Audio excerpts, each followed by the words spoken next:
principio y fin, el que es y que era y que ha de venir, el Todopoderoso, Dios con nosotros. Hermano, gracia y paz. Vamos a continuar en la serie que estamos en estos momentos, que es la de los recabitas. Hace 8 días estuvimos hablando de los recabitas como un pueblo que no era pueblo, y tomamos la semejanza que los recabitas tienen hoy con la iglesia, porque nosotros no éramos pueblo y llegamos a ser pueblo de Dios, ¿cierto? Miramos algunos aspectos, miramos qué significaba el nombre ceneo, vimos cómo los ceneos significaba herrero, pero también significaba compra o posesión. Estuvimos mirando en primer libro de Crónicas 2:55 que los ceneos es la tribu de donde provienen todos los recabitas. Entonces hicimos un rastro por las escrituras para poder encontrar de dónde venían los ceneos y ver todo este proceso que Dios ha hecho con los ceneos. Hoy vamos a continuar y vamos a tratar de ver, fueron 5 los preceptos o mandamientos o shaguá que le dio Jonadab a los recabitas. Hoy vamos a tratar de ver uno porque vamos a ver algunos aspectos. Vamos entonces a leer 2 versos que leímos en la reunión pasada y otros 2 que no alcanzamos a leer.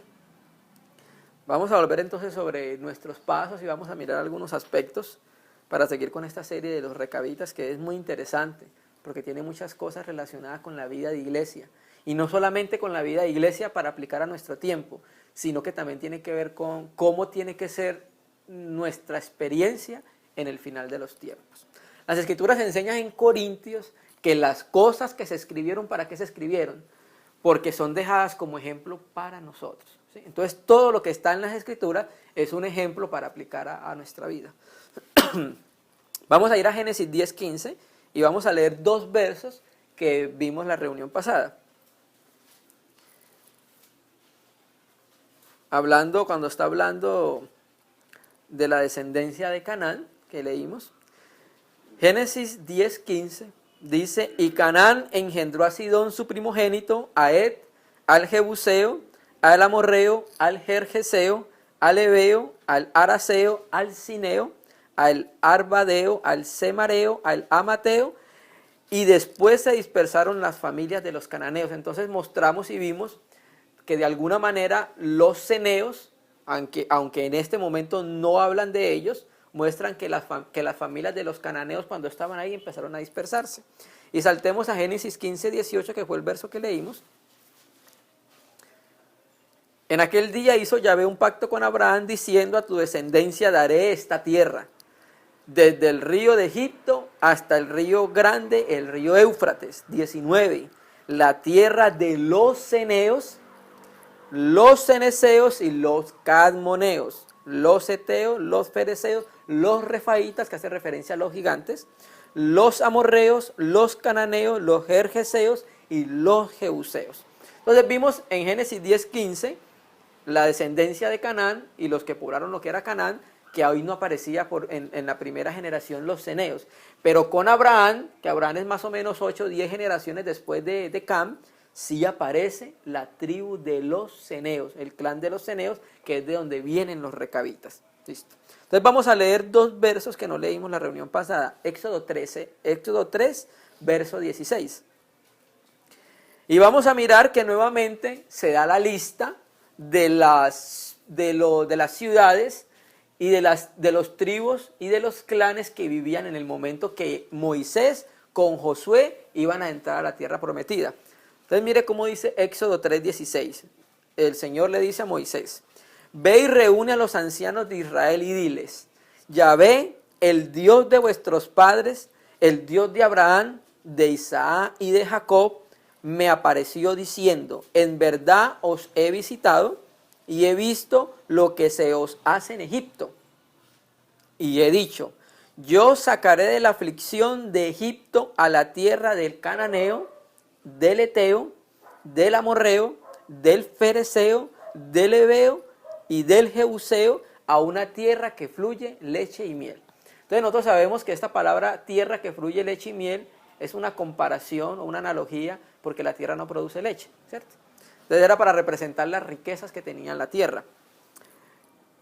Aquí se nombraron 5 o 6 naciones. Y vamos a saltar a Deuteronomio 7.1 para poder retomar el tema. Entonces sí empezamos. En Deuteronomio 7.1 nuevamente se vuelven a nombrar las naciones a las cuales iba a entrar, a las cuales iba a poseer los israelitas por mano de Josué. En Deuteronomio 7.1 dice: cuando Yahvé tu Dios te haya introducido en la tierra en la cual entrarás para tomarla, y haya echado delante de ti a muchas naciones, al Eteo, al Gergeseo, al Amorreo, al Cananeo, al Fereseo, al Heveo y al Jebuseo, 7 naciones mayores y más poderosas que tú. Listo. ¿Qué vimos entonces nosotros en estos 2 versículos en comparación con Génesis 15:18? La diferencia está que ya no aparecen los ceneos. Y vamos a dar unos versículos a los hermanos para que en casa los busquen, donde dan todas las listas de las naciones que vivían en Canaán en el tiempo que Moisés iba a entrar. Josué 3:10, porque no lo alcanzamos a leer todos. Josué 24:11, para los que están tomando nota. Deuteronomio 20:17.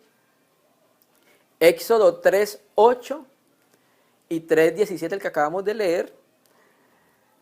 Éxodo 23:23 y Deuteronomio 7:1, el que acabamos de leer. Esos versículos hablan de las ciudades y los clanes que estaban en Canaán en el momento que Moisés iba a entrar.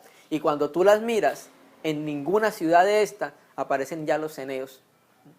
Entonces, ¿qué pasó con la tribu de los ceneos que estuvo en Canaán en el tiempo de Abraham y que ya después cuando Moisés iba a entrar ya no aparece, hermano? Nosotros creemos que en Deuteronomio, en Éxodo y en Josué, y esto que creemos no lo queremos imponer a los hermanos tienen el espíritu y pueden discernir las cosas. Pero indagando el tema, lo que entendimos era que la razón por la cual los ceneos no aparecen en Éxodo, en Deuteronomio y en Josué, y en los demás textos donde habla de las naciones que están en Canaán, es que de alguna manera Dios los hizo salir a ellos antes de que el pueblo de Israel entrara a tomar posesión. Porque cuando el pueblo de Israel entrara a tomar posesión de Canaán, ¿qué iba a pasar? Dios mandó a que exterminara todas las naciones que habían ahí. Porque adoraban dioses paganos, porque pasaban sus hijos por fuego y porque era una ciudad o un país donde estaba lleno de gigantes. Entonces, de alguna manera, Dios sacó a los ceneos de lo que era geográficamente Canaán para que cuando Israel entrara no los exterminara y no cayeran en el juicio que Dios iba a hacer con esas naciones, hermano. Si miramos Génesis 15:16, mire qué es lo que dice Génesis 15:16. Acerca de lo que iba a hacer Dios con esas ciudades. Y en la 4ª generación volverán acá, le está diciendo Dios a Abraham, porque aún no ha llegado a su colmo la maldad del amorreo. ¿Sí ves? Entonces tenía un colmo de la maldad de los amorreos, y amorreos ahí significa, hace referencia a toda la tierra de Canaán. O sea que tenía un colmo de maldad, y cuando cumpliera ese colmo, era entonces que los israelitas iban a entrar a hacer el juicio de Dios. Entonces, de alguna manera los ceneos ya no aparecen, ya aparecen relacionados con los madianitas, que ya no es en la ubicación geográfica que tiene Israel ahorita, sino más abajo, como lo dijimos, cerca del Golfo de Acaba. Ahora, ¿de dónde sacamos nosotros este entendimiento o este pensamiento? Cuando nosotros miramos las escrituras en Primera de Reyes 11, en Primera de Reyes 11 es un capítulo muy largo y habla de varias cosas. Entre ellas habla de ¿qué? Cómo se desvió Salomón en su vejez, cómo siguió dioses ajenos, cómo le edificó lugares altos a otros dioses. Cuando quieran leerlo lo pueden hacer en Primera de Reyes 11. Y muestran también en el mismo Primera de Reyes 11 una rebelión de alguien que se llama Adad, que es de la descendencia real de Edom, y de alguien llamado Rezón, que es de Soba, que eso es en Siria. Aunque Salomón no tuvo guerras como tuvo David, en su vejez se levantaron 2 adversarios, y eso lo narra en Primera de Reyes 11. Y en el mismo Primera de Reyes 11 que termina con la muerte de Salomón. Eso está en Primera de Reyes 11. Pero cuando tú sales al capítulo paralelo de la muerte de Salomón, que es en Segunda de Crónicas 9, todo el capítulo 9 que habla de la muerte de Salomón, ya no menciona la apostasía de Salomón. Ya no menciona que se desvió, ya no menciona que edificó lugares altos a dioses ajenos, ya no menciona los enemigos que se le levantaron a él, pero sí menciona la muerte de Salomón. ¿Sabe qué menciona Primera de Reyes 9 hablando acerca de Salomón? La sabiduría de Salomón, la esplendidez de Salomón, las riquezas de Salomón. Entonces, ¿qué creemos nosotros basados en ese versículo? Que Salomón se arrepintió. Por eso el Espíritu Santo no vuelve a nombrar en Segunda de Crónicas 9 la apostasía de Salomón. ¿Por qué? Salomón tiene 3 libros que se reconozcan: Proverbios, Cantar de los Cantares y Eclesiastés. Entonces, Cantar de los Cantares, las personas que han entendido sobre el tema dicen que fue el libro que Salomón escribió siendo joven. El libro de los Proverbios dicen que fue escrito en el tiempo de su adultez, pero Eclesiastés es el libro que Salomón escribió ya en su vejez. Entonces vemos cómo en Eclesiastés él ya dice: vanidad de vanidades, lo ha probado todo, y dice que todo es vanidad de vanidades, de todo lo que se hace debajo del sol, ¿sí? Entonces creemos firmemente que Salomón se arrepintió de eso, y esa es la razón por la cual Dios no vuelve a nombrar en Crónicas lo que pasó con Salomón. De la misma manera, siguiendo esa línea, nosotros también entendemos que los ceneos fueron sacados de Canaán para que no participaran en el exterminio y en el juicio que Dios iba a hacer a través de los israelitas en Canaán. ¿Por qué, hermano? Porque si recordamos la reunión pasada, miramos cómo iban a ser los ceneos en relación con Dios, cómo iban a ser anexados al pueblo de Dios. ¿Listo? Entonces vamos a leer primer libro de Crónicas 2:55, para los hermanos que de pronto no pudieron estar en la reunión pasada. Primer libro de Crónicas 2:55. Ese versículo lo leímos ya en la reunión pasada. Vamos a estar repitiendo algunos versículos para retomar bien el tema. Y la familia de los escribas que habitaba en Jabes, ¿quiénes eran? Los tirateos, los simiateos y los sucateos. ¿A quiénes pertenecían? Como dijimos en la reunión pasada, los ceneos. O sea, estas 3 tribus hacen parte de los ceneos. ¿De dónde proceden los ceneos? De alguien que se llama Amad, que es padre de la casa de Recab. Entonces, a través de ese verso, nosotros entonces rastreamos de que los ceneos, de que los recabitas vienen de los ceneos. Listo. Entonces no nos olvidemos, padre de la casa de Recab. Vamos a leer Jeremías 35:1. Estamos recordando los versos de la reunión pasada. Vamos a leer Jeremías 35:1 y vamos a mirar uno de los 5 mandamientos que le dio Jonadab a los recabitas. Ya también leímos en la reunión pasada acerca de Jeremías 35, del 1 al 19, lo leímos todos. Entonces vamos a leer para mirar algo.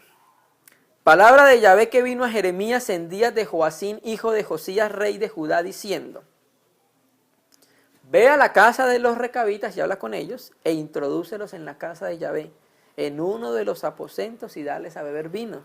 Tomé entonces a Hazanías, hijo de Jeremías, hijo de Abasinías, a sus hermanos, a todos sus hijos y a toda la familia de los recabitas, y los llevé a la casa de Yahvé, al aposento de los hijos de Anán, hijo de Igdalías, varón de Dios, el cual estaba junto al aposento de los príncipes, que estaba sobre el aposento de Maasías, hijo de Salún, y guarda de la puerta. Y puse delante de los hijos de la familia de los recabitas tazas y copas llenas de vino, y les dije: bebed vino. Mas ellos respondieron: no beberemos vino, porque Jonadab, hijo de Recab, nuestro padre, nos ordenó diciendo: no beberéis jamás vino, vosotros ni vuestros hijos. Listo. Entonces, como en la reunión pasada establecimos qué significaban los ceneos, hoy vamos a mirar entonces quién es esta persona, la que le da los mandamientos a los recabitas de no beber vino. Por eso leímos acá: porque Jonadab, hijo de Recab, nuestro padre, nos ordenó diciendo. Entonces vamos a mirar en las escrituras quién es Jonadab, lo que dejó el registro de las escrituras. Para eso vamos a ir a Segunda de Reyes 10:15. Para ubicarnos en el contexto histórico de lo que vamos a leer, es cuando Elías en el monte Carmelo hace juicio a 850 profetas, entre profetas de Baal y profetas de Acera. Es cuando aparece Jezabel, una mujer Jezabel, recuerda, no sé si la han escuchado, aparece Jezabel. Y entonces en ese contexto que Elías hace juicio con esos profetas, Jezabel, la esposa de Acab, el rey de Israel, le manda a decir a Elías que va a matarlo de la misma manera que él mató a los profetas, o sea que lo iba a degollar o lo iba a decapitar, ¿cierto? Entonces Elías, que es un hombre que estuvo en la presencia del Señor, porque él siempre decía, vive Yahvé en cuya presencia estoy, pero también era un hombre como nosotros, porque eso lo dice Santiago. Entonces, ¿qué pasa? Tuvo miedo. ¿Y qué salió? Se fue y se escondió en una cueva. Y entonces en esa cueva pasó un terremoto. Y en esa cueva después pasó un poderoso viento. Y también pasó un fuego. Pero Dios no habló ahí. Dios habló ¿en dónde? En un silbo apacible. Y le dijo, ¿por qué se escondía? Y le dio mandamientos. ¿Cuáles mandamientos le dio? Que ungiera a Eliseo como profeta en lugar de él, porque Elías iba a ser llevado al cielo. Que ungiera a Jehú como rey de Israel y que ungiera a Asael, creo que era como rey de Siria. Y le dijo que a Jehú le dijera que acabara y exterminara con la casa de Acab. ¿Listo? Eso fue lo que pasó ahí. Entonces, en ese contexto, Jehú va a cumplir lo que Dios le mandó por medio del profeta Elías. ¿Listo? Vamos a leer entonces Segunda de Reyes 10:15. En Segunda de Reyes 10:15, mire lo que dice. Estando en ese cumplimiento del mandamiento de Yahvé por medio de Elías a Jehú. Y Jehú, yéndose luego de allí, se encontró con Jonadab, hijo de Recab. Entonces aquí aparece ya Jonadab en la escena, el que le dio el mandamiento a los recabitas. Después de que lo hubo saludado, le dijo, ¿es recto tu corazón como el mío es recto con el tuyo? Y Jonadab dijo, lo es. Pues que lo es, dame la mano. Y él le dio la mano. Hermano, cuando uno mira en las escrituras las manos significa el obrar. Entonces cuando dice que le dio la mano, o sea que iban a obrar juntos en unidad para el establecimiento del reino de Dios en estos momentos en Israel. Luego lo hizo subir consigo al carro y le dijo, ven conmigo y verás mi celo por Yahvé. Lo pusieron pues en su carro. Hermano, Jonadab, ¿sabe qué significa Jonadab? El ceneo, el recabita, favorecido de Yahvé. Hermano, y en Israel los nombres hacían referencia a las características de lo que era la persona. Por ejemplo, el nombre hebreo del Señor Jesús, Yehoshua o Yahoshua, significa salvación de Yahvé. O sea, que Yahvé nos iba a salvar. ¿Sí? Miguel, ¿quién como Dios? Porque en Apocalipsis se dice, ¿quién como la bestia? Pero entonces sale Miguel diciendo, ¿quién como Dios? ¿Cierto? Y Jonadab cuando aparece en la escena es más o menos por el año 840, 850. Y tenemos que decirle el año en que aparece para que miremos qué fue lo que pasó con los recabitas. Listo, entonces saltemos al versículo 23 de Segunda de Reyes 10, ahí mismo en ese contexto para no leerlo todo. Entonces cuando llegaron al templo de Baal, Jehú con Jonadab, y entró Jehú con Jonadab, hijo de Recab, en el templo de Baal, y dijo a los siervos de Baal, mirad y ve que no haya aquí entre vosotros alguno de los siervos de Yahvé, sino solo los siervos de Baal.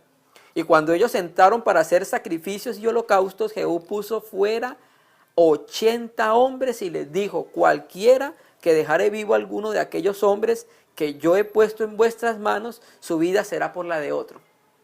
Y después que acabaron de ellos de hacer el holocausto, Jehú dijo a los de su guardia y a los capitanes, entrad y matadlos, que no escape ninguno.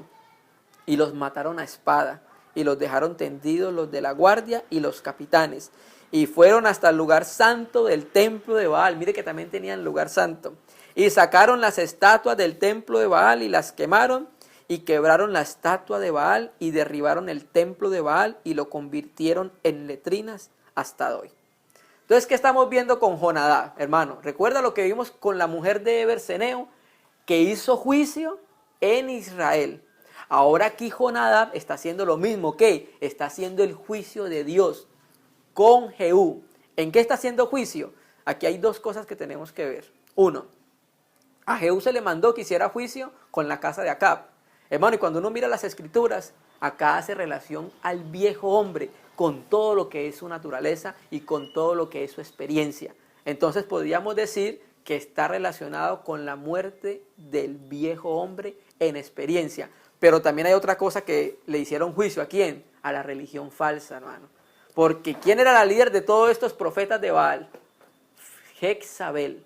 Y cuando uno mira en las escrituras quién era Jezabel, aparece en Apocalipsis como una falsa profeta y aparece relacionada con la falsa mujer. O sea que hicieron juicio ¿sobre qué? Sobre la falsa religión y sobre el viejo hombre, hermano. Entonces estamos viendo quiénes son los recabitas.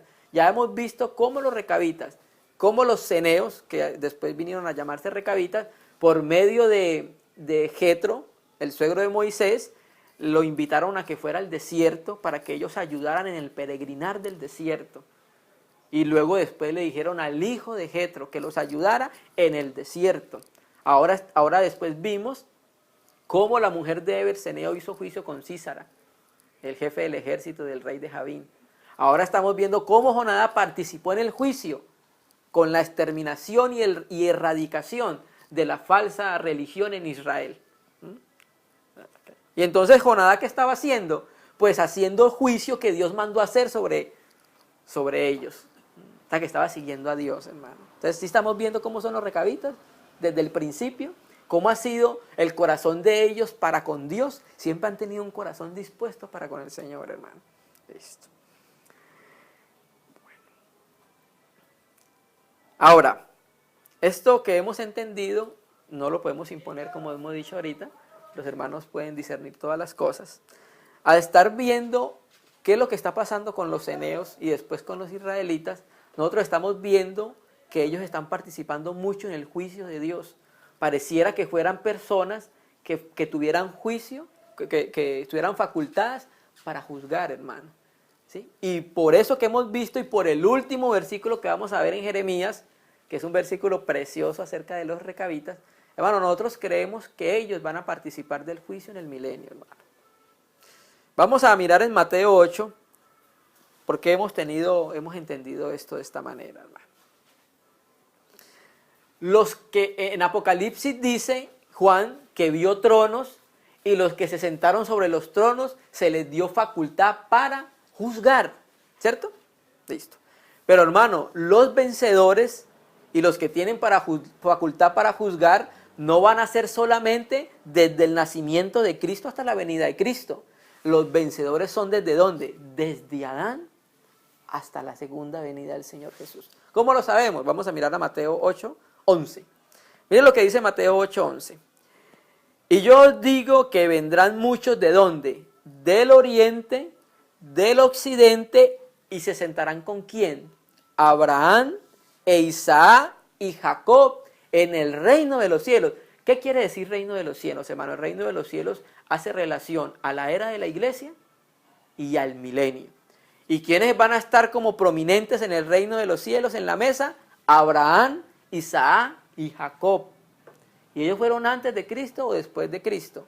Antes de que Cristo viniera en la encarnación, hermano. Entonces, por ese verso estamos viendo que los vencedores que van a estar en el reino milenial no son solamente después de la encarnación del Señor Jesús hasta su segunda venida. No, hermano, los vencedores son desde Adán hasta la segunda venida de Cristo. Hay también un ejemplo cuando uno termina de leer el libro de Daniel. ¿Sabe qué se le dice a Daniel cuando termina el último capítulo? Descansa, que te levantarás para recibir tu heredad. Hermano, ha habido muchos vencedores. Aunque en comparación con toda la iglesia, los vencedores son pocos, pero ha habido desde Adán, ¿sí me entiendes? Porque en Enoc vemos un vencedor, se negó completamente y caminó tanto con Dios que Dios se volvió su habitación, hermano, y se fue con el Señor. Leamos otro verso en relación con eso, Lucas 13, 28. Mire que es lo que dice Lucas hablando pues casi de lo mismo. Entonces por eso llegamos a ese entendimiento, porque hemos visto que los ceneos, que son los recabitas, están participando mucho del juicio del Señor. Y ahorita vamos a ver también por qué ellos pueden ejercer juicio. Lucas 13:28 dice, allí será el llanto y el crujir de dientes cuando veáis nuevamente a Abraham, Isaac y Jacobo, y aquí le añade los profetas, y todos los profetas en el reino de Dios. ¿Sí ves? Y vosotros estéis excluidos. Hermano, esto habla del milenio, hermano. ¿Entiendes? Entonces, vencedores son desde Adán los que vencieron y creyeron por medio de la fe hasta la segunda venida de Cristo. Ellos van a estar juzgando porque tienen facultad para juzgar. Entonces, vimos qué significaba el nombre de Recab, vimos qué significaba el nombre de los ceneos, vimos qué significaba el nombre de Jonadab, pero aún no hemos visto qué significa el nombre de Recab, porque son los recabitas los que estamos tratando. Y el nombre de Recab es muy interesante porque es como los ceneos. Los ceneos significaban herreros por un lado y compra posesión por el otro. Y recuerdan, hermanos, que nosotros fuimos comprados a precio de sangre y ahora le pertenecemos al Señor Jesús. Bueno, recabitas también tiene dos acepciones cuando usted busca los diccionarios de nombres. Entonces, recab significa conductor de caballos, o sea, como jinete. Y eso hace referencia el que guía el caballo, y el caballo hace referencia a la fuerza. ¿Me entiendes? Que puede controlar la fuerza. Pero recabitas significa otra cosa diferente, suavidad. O sea, son dos cosas que son completamente opuestas. Lo mismo que los ceneos, herreros y compra posesión. ¿Qué entendemos nosotros con suavidad, hermano? Está mostrando cómo iba a ser el corazón de los recabitas para los tratos de Dios. Y estaba mostrando cómo iba a ser el corazón de los recabitas para el aceptamiento de Dios y para cumplir sus mandamientos. Iban a ser suaves, no iban a ser rebeldes, no iban a ser orgullosos, sino que iban a seguir cumplidamente la ley del Señor. Entonces, cuando Jonadab aparece en la cena con Jehú, en el año 840 más o menos, y ahora que vamos a leer, vamos a Jeremías 35:1 ya propiamente, vamos a mirar que en el tiempo que Jeremías va a hablar, que es en los días de Joacín, es en el año 610, 609 al año 598, 597. ¿Qué quiere decir? Que los recabitas obedecieron a un hombre terrenal más de 2 siglos y casi 2 siglos y medio, porque desde que Jonadab aparece hasta que Jeremías manda llamar a los recabitas a la casa de Dios, han pasado casi 240 años. 240 años obedeciendo a un hombre falible, hermano. Tremendo, ¿no? La obediencia que representan los recabitas. De eso deberíamos aprender nosotros a obedecer al Señor, hermano. Si ellos obedecieron a un hombre natural, un patriarca terrenal, ¿cuánto más nosotros como la iglesia del Señor deberíamos obedecer al que creó los cielos y la tierra? Es un ejemplo, hermano. Casi 7 y 8 generaciones obedeciendo, generación tras generación, hermanos. Jeremías 35:1.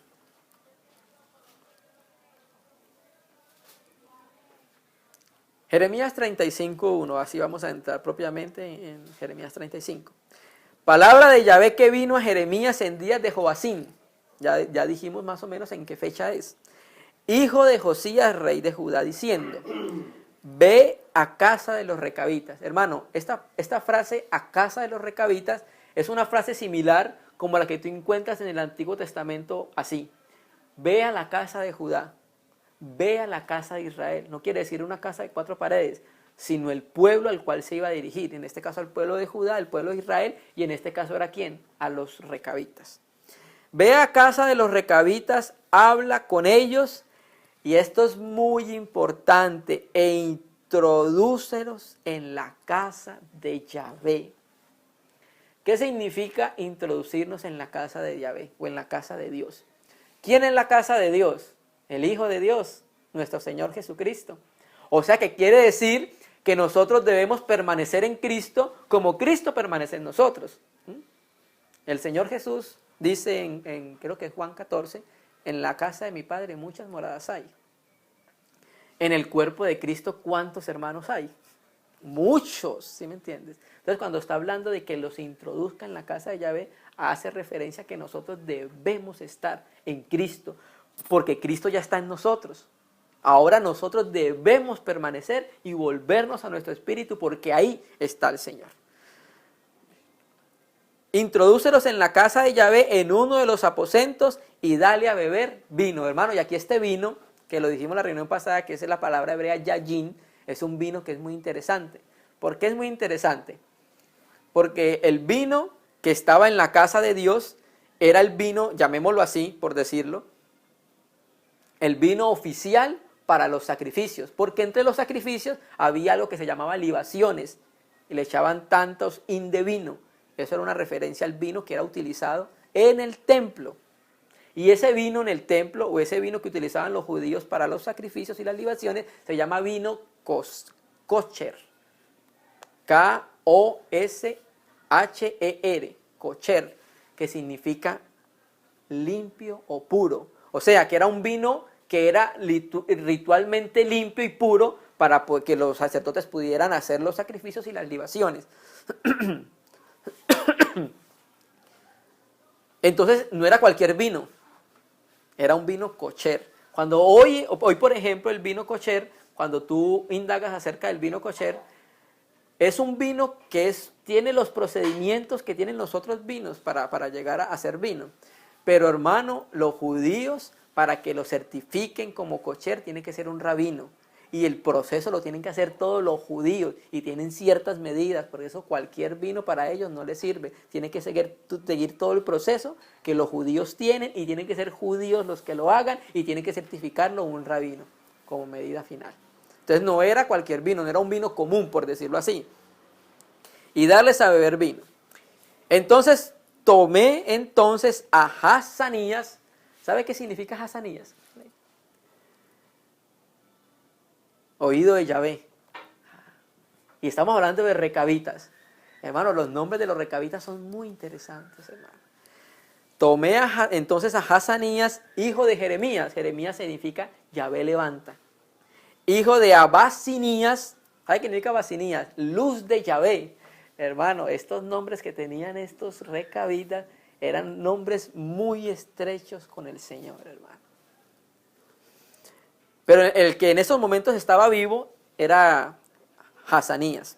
A sus hermanos, a todos sus hijos, a toda la familia de los recabitas, y los llevé a la casa de Yahvé. Entonces ya miramos qué significa introducirlos o llevarlos a la casa de Yahvé. Al aposento de los hijos de Anán, hijo de Igdalías, varón de Dios, el cual estaba junto al aposento de los príncipes, donde estaba el aposento de Masías, hijo de Salún, guarda de la puerta. Hermano, ¿por qué la casa de Dios necesita un guarda? Porque se debe cuidar de que no entren cosas extrañas en la casa de Dios. Hoy la casa de Dios es Cristo, ¿sí? Y nosotros debemos cuidar, por eso tiene que haber guarda, por eso habla de los vigilantes. Estar vigilantes, que no entre nada extraño. ¿Listo? Entonces vamos a estudiar el primer precepto de los 5. El 35:5. Y puse delante de los hijos de la familia de los recabitas tazas y copas llenas de vino. Y les dije, bebed vino. Y recuerden que no es cualquier vino. Vamos a llamarlo así, era el vino oficial del templo. ¿Sí? Mas ellos dijeron, no beberemos vino porque Jonadab, hijo de Recab, nuestro padre, nos ordenó, hermano. Y esta palabra hebrea, ordenó, Shagwan, es la misma palabra que se utiliza en Génesis 2:16, cuando Dios le dice al hombre que no coma del árbol que lleva la ciencia, el conocimiento del bien y del mal. Y les mandó Dios diciendo, no comerás. Bueno, esa es la misma palabra, un orden y un mandamiento. Nuestro Padre nos ordenó diciendo, no beberéis jamás vino, vosotros ni vuestros hijos, hermano. Naturalmente que esto es un significado espiritual, ¿no?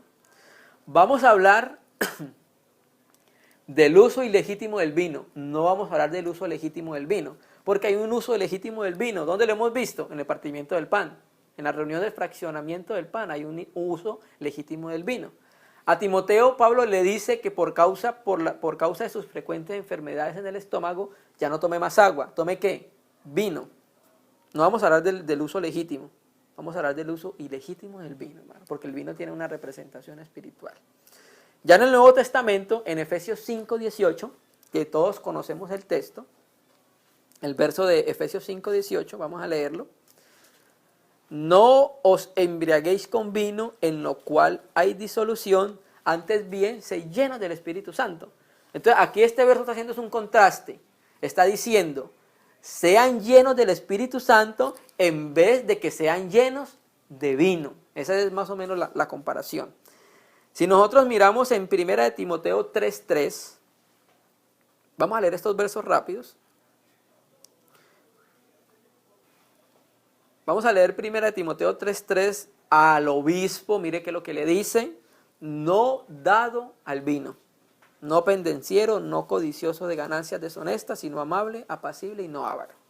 Si saltamos a Tito 1:7, hablando también de lo mismo del obispo, porque es necesario que el obispo sea irreprensible como administrador de Dios, hermano, y esta frase como administrador de Dios, nosotros la vimos cuando estudiamos los obispos y los diáconos. No soberbio, no iracundo, no dado al vino, no pendenciero, no codicioso de ganancias deshonestas. Entonces un obispo que anda detrás del dinero y de ganancias deshonestas no es confiable.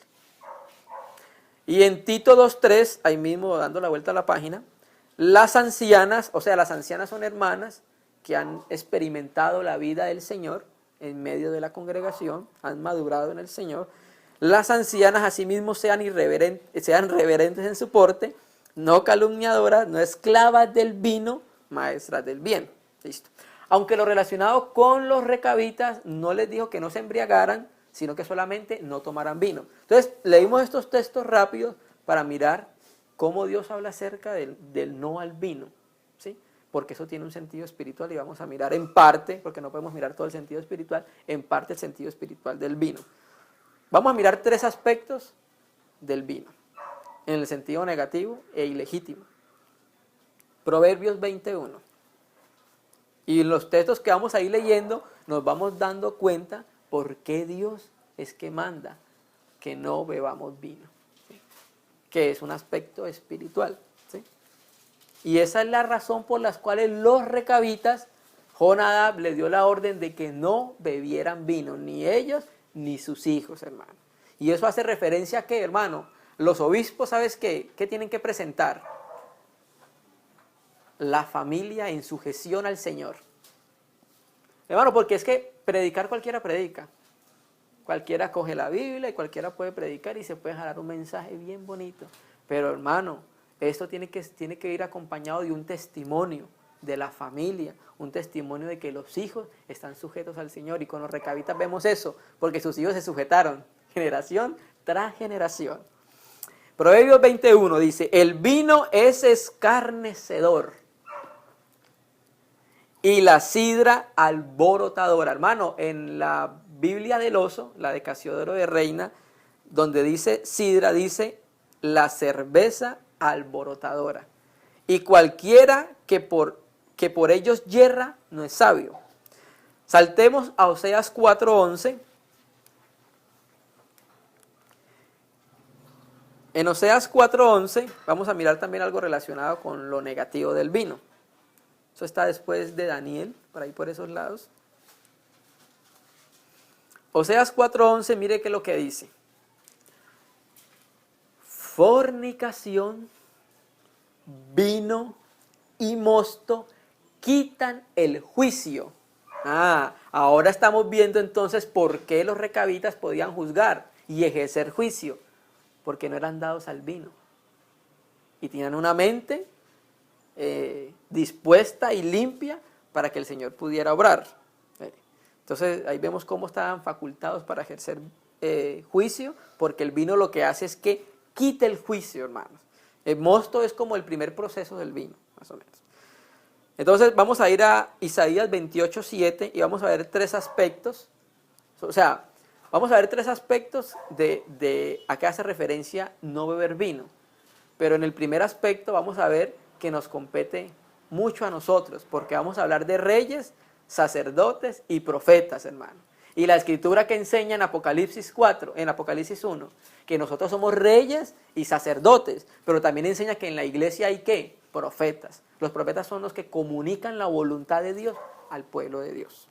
Isaías 28:7, mire qué es lo que dice. Pero estos también erraron con el vino. aquí errar es como si fuera tambaleando. Y con la sidra se entontecieron. ¿Quiénes? El sacerdote y el profeta, hermano. Erraron con la sidra. O sea, en vez de ser llenos del Espíritu Santo, estaban llenos ¿de qué? De vino. Fueron trastornados por el vino, se aturdieron con la sidra y erraron en la visión. ¿Qué tiene que hacer el profeta? El profeta tiene visión de Dios y comunica esa visión y esa voluntad de Dios al pueblo. Pero muchas veces se erra en esa visión porque se está lleno de vino. Y ya vamos a mirar entonces qué significa estar lleno del vino. Tropezaron en el juicio. Cuando una persona está llena de vino no puede ejercer juicio, porque no está, como decimos nosotros, en sus cabales. Y en este caso para nosotros sería lleno del Espíritu Santo. Más bien está en la vida natural.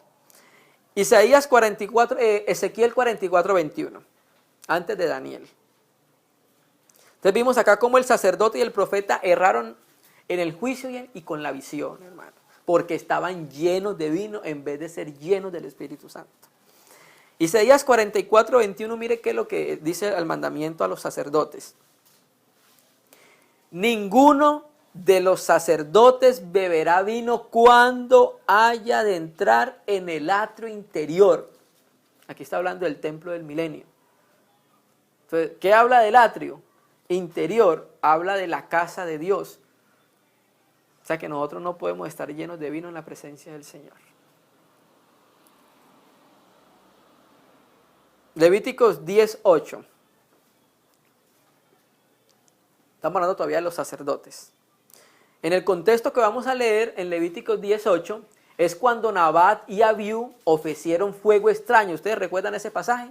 Y que fueron quemados pero desde el interior, ¿okay? Porque ofrecieron fuego extraño. ¿Qué era el fuego extraño? Ofrecer un fuego extraño es ofrecer algo que Dios no lo ha iniciado. Porque el fuego que tenía que ofrecerse ahí, con ellos como sacerdotes, era el fuego tomado del altar de bronce. Y ellos lo trajeron de otro lado. Pero ¿sabe por qué ofrecieron fuego extraño? Porque estaban borrachos, hermano. Porque estaban llenos de vino. Y en el mismo contexto, Levítico 10, vamos a leer el versículo 8. Después de que Dios hace juicio con Nabat y Abiú, y quedan dos hijos vivos que son Itamar y Eleazar. Mire qué es lo que dice. El 8. Y Yahvé habló a Aarón diciendo, después de haber hecho el juicio con los hijos: tú y tus hijos contigo no beberán vino ni sidra cuando entréis en el tabernáculo de reunión, para que no muráis, hermano. En el Nuevo Testamento nosotros tenemos dos ejemplos de esto. Por ejemplo, en Santiago habla de que el que haga volver al hermano del error lo salvará de la muerte. Y cuando tú conectas el contexto, está hablando de los que están enfermos, porque dice, el que esté enfermo llame a los ancianos, únjanlo con aceite, y si hubiere tenido pecado le serán perdonados, y la oración de fe restaurará al enfermo. Y también en 1 Corintios 11, el que leímos hoy, cuando los hermanos no examinan antes de participar del partimiento del pan, juicio, comen y beben para sí. Y en ese juicio, cuando se sigue leyendo, y el Señor dice, y unos hasta duermen. O sea que podían morir por causa del juicio del Señor, por perseverar en el pecado. Listo. Entonces, tú y tus hijos contigo no beberás vino ni sidra cuando entres en el tabernáculo de reunión, para que no muráis. Estatuto perpetuo será para vuestras generaciones. ¿Para qué no se tiene que beber vino antes de estar en la presencia del Señor? Para poder discernir entre lo santo y lo profano, hermanos. ¿Sí ven? Entre lo santo, y eso lo hacemos, hermanos, llenos del Espíritu de Dios, en Cristo, en su presencia y en su Espíritu. Porque podemos ser creyentes que no estemos en Cristo, no estemos en el Espíritu, y no podemos entender la diferencia entre lo bueno y lo malo. Y entonces preguntamos, no, pero si los homosexuales tienen los mismos derechos que todas las personas. No, la tierra de Israel, eso deberían dárselo a los palestinos, ¿sabes? Entonces, ¿qué pasa, hermano? Por no estar en la presencia del Señor no podemos ejercer juicio y no entendemos qué es lo santo y qué es lo profano, llenos de vino. Para discernir también entre lo inmundo y lo limpio. Porque muchas veces no hay una diferencia entre nosotros y damos lo inmundo y lo santo, damos lo santo y lo limpio a lo profano, hermano. El Señor habla de que no le tiremos las perlas a los cerdos, hermano. ¿Y eso por qué? Porque no hay un discernimiento ni un juicio, hermano. Porque estamos llenos de otra cosa menos de Dios, del Espíritu de Dios. Y para enseñar a los hijos de Israel todos los estatutos. Entonces también tenían ese mandamiento los sacerdotes de enseñar la ley al pueblo. Pero ¿qué pasaba? Como estaban llenos de vino, ¿qué podían enseñar o qué podían transmitir? Muy importante. Listo, entonces vimos los sacerdotes y los profetas. Ahora vamos a ver los reyes. Proverbios 31:4.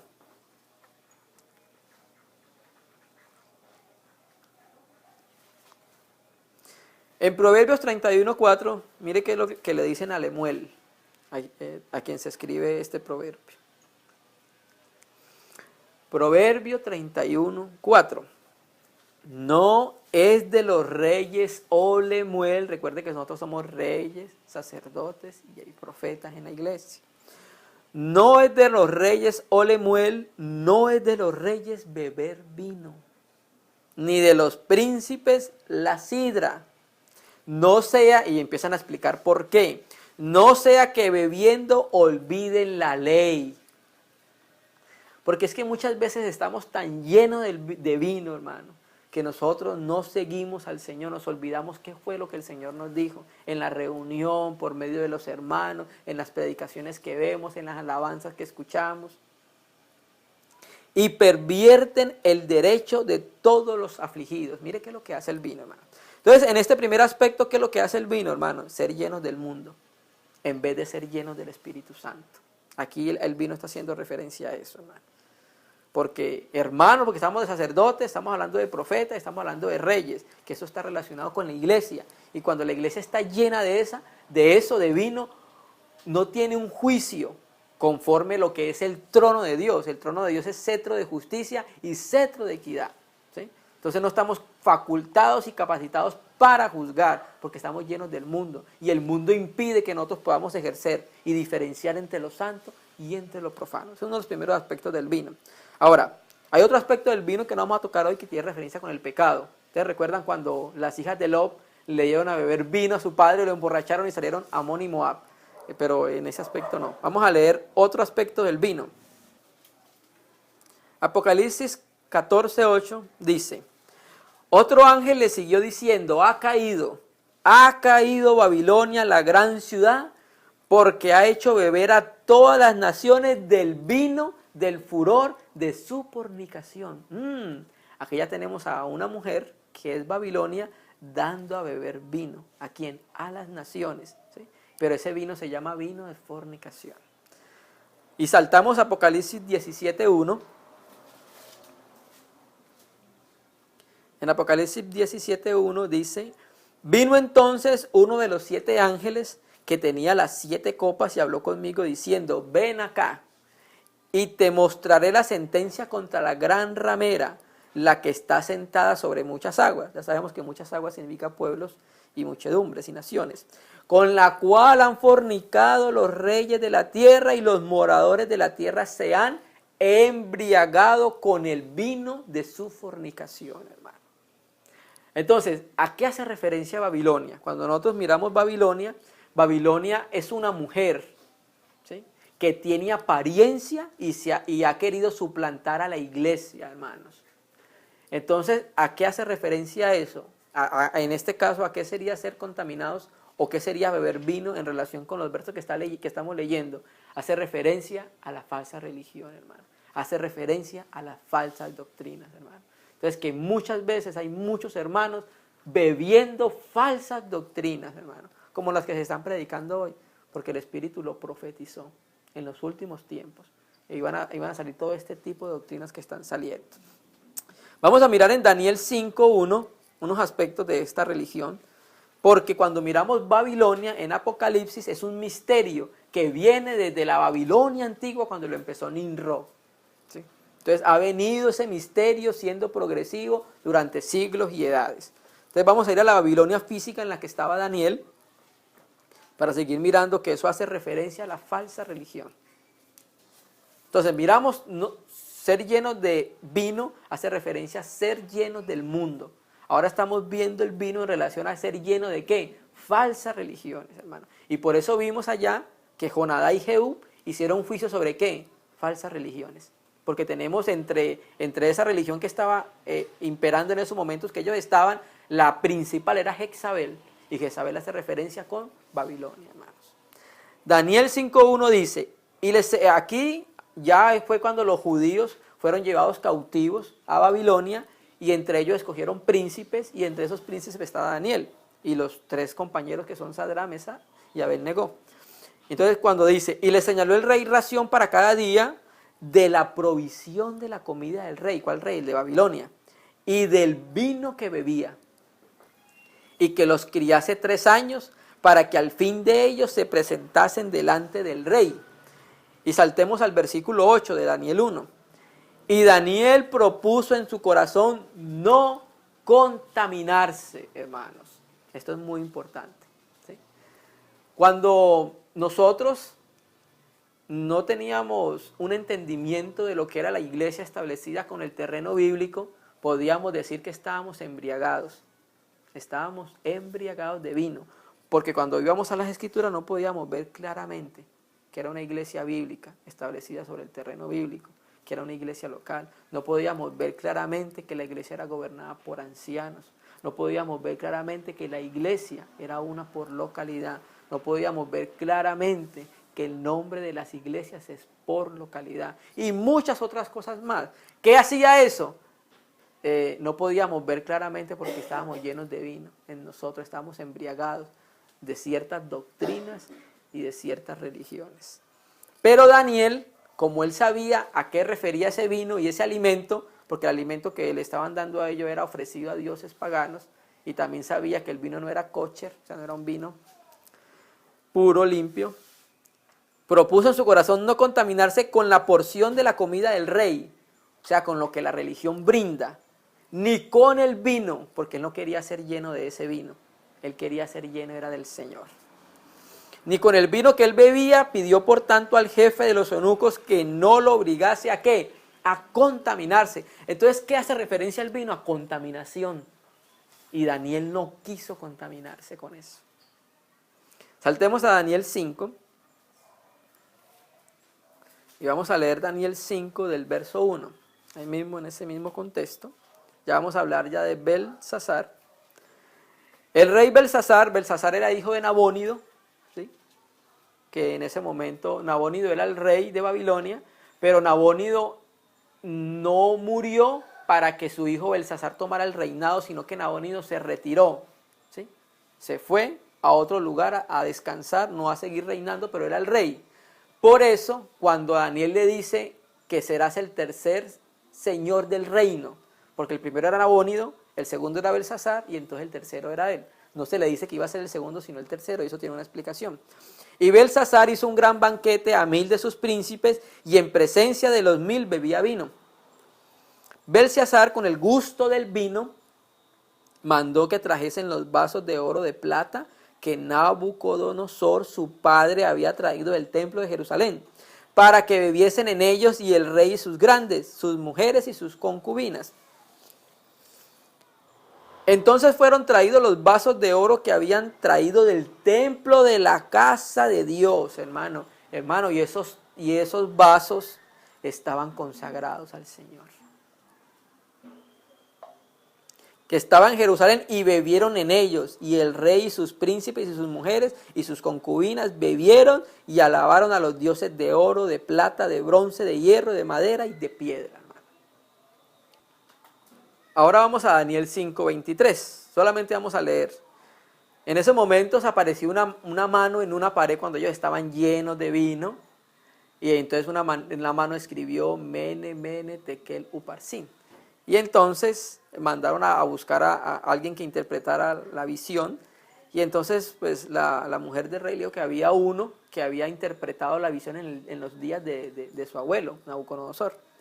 Entonces llama a Daniel y entonces le da la sentencia, y el 23 le dice: sino que contra el Señor del cielo te has ensoberbecido e hiciste traer delante de ti los vasos de su casa, y tú y tus grandes, tus mujeres y tus concubinas bebiste vino en ellos. Además de esto dice alabanza a dioses de plata y de oro, de bronce, de hierro, de madera y de piedra, que ni ven ni oyen. ni saben. Y al Dios en cuya mano está tu vida y cuyo son todos tus caminos, nunca honraste. Entonces de tu presencia fue enviada la mano que trazó la escritura. Entonces, ¿qué pasó acá, hermano? Utilizó lo santo, puro, para mezclarlo con lo vil y lo profano. ¿Y eso sucede cuándo? Cuando estamos llenos de vino. Falsas religiones y falsas doctrinas, hermano. Hacemos cosas como estas. Entendemos que Jesús es el Cristo, el Hijo de Dios, pero algunas organizaciones religiosas, falsas doctrinas, hacen como esto. Mezclan lo puro con lo vil. Por ejemplo, cogen que si tú tienes peticiones, las anotas en un papelito, cogen un baúl, echan todas las peticiones y luego las queman. Eso es vil y eso es inmundo. Y lo están haciendo en medio de ¿qué? En medio de una reunión donde está alabando al Señor. Entonces, ¿qué pasa? ¿Qué hay hoy? Hay una mezcla entre lo de Dios y lo que no es de Dios, entre lo santo y lo impuro. Y esa mezcla es a causa de ¿qué? Que se está embriagado por el vino que da la falsa religión. O sea, no se puede ver claramente qué es lo que Dios quiere o cuál es la dirección de Dios. Entonces, ese es el segundo aspecto de Babilonia. Embriaga, nubla la mente, se erra y se quita el juicio. Entonces vamos a mirar el tercer aspecto del vino y con esto ya entonces vamos a terminar. Vamos a ir a algo que nosotros hemos conocido y es un tema especial y muy bonito, los nazareos. Vamos a ir a número 6.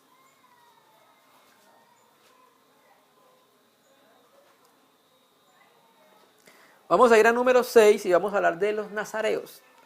¿Quiénes eran nazareos en las escrituras? Sansón el danita, el levita Juan el Bautista y Samuel. Ellos fueron nazareos al Señor, ¿cierto? Pero vamos a ver cómo los recabitas también eran verdaderos nazareos, sin hacer el voto nazareo. Mira qué es lo que dice. Número 6:1. Y habló Yahvé a Moisés diciendo: habla a los hijos de Israel y diles: el hombre o la mujer que se apartare haciendo voto de nazareo para dedicarse a Yahvé, se abstendrá de ¿qué? De vino, de sidra. No beberá vinagre de vino, ni vinagre de sidra, ni beberá ningún licor de las uvas, ni tampoco comerá uvas frescas ni secas. Todo el tiempo de su nazareato, de todo lo que se hace de la vid, desde los granillos hasta el ollejo, no comerá. ¿Sí estamos viendo? El nazareo tenía un mandamiento que no podía beber vino. Y en el caso de Samuel y Juan el Bautista, ellos no pudieron beber vino aún desde el vientre de su madre, porque eran consagrados a Dios. Entonces estamos viendo por qué Dios prohibía el vino en algunas ocasiones y más o menos entonces ¿qué hace referencia? Todo el tiempo del voto de su nazareato no pasará navaja sobre su cabeza. Esto también era muy importante. Aparte de que se abstenían del vino, no pasaba navaja sobre su cabeza. Quiere decir que Juan el Bautista, lo más probable, y Samuel es que tenía el pelo largo. Y Sansón. ¿Te recuerdas que Sansón tenía el pelo largo? Okay. Y en la cultura hebrea, el pelo largo, ellos sabían que el pelo largo hace referencia a la mujer. Y era como extraño ver un hombre con cabello largo. Pero eso tiene un significado espiritual, hermano. ¿Sabe qué significa? El cabello largo de las mujeres, ¿sabe qué significa? Que tiene una autoridad sobre sí. O sea, que quiere decir que los nazareos reconocían la autoridad que tenían sobre ellos cuando tenían el cabello largo. O sea que estamos viendo que los recabitas también reconocían la autoridad sobre el Señor. No diciendo que tenían el cabello largo, pero sí diciendo que se abstenían de tomar vino. ¿Sí? Entonces estamos viendo cómo que el cabello largo significa estar bajo autoridad.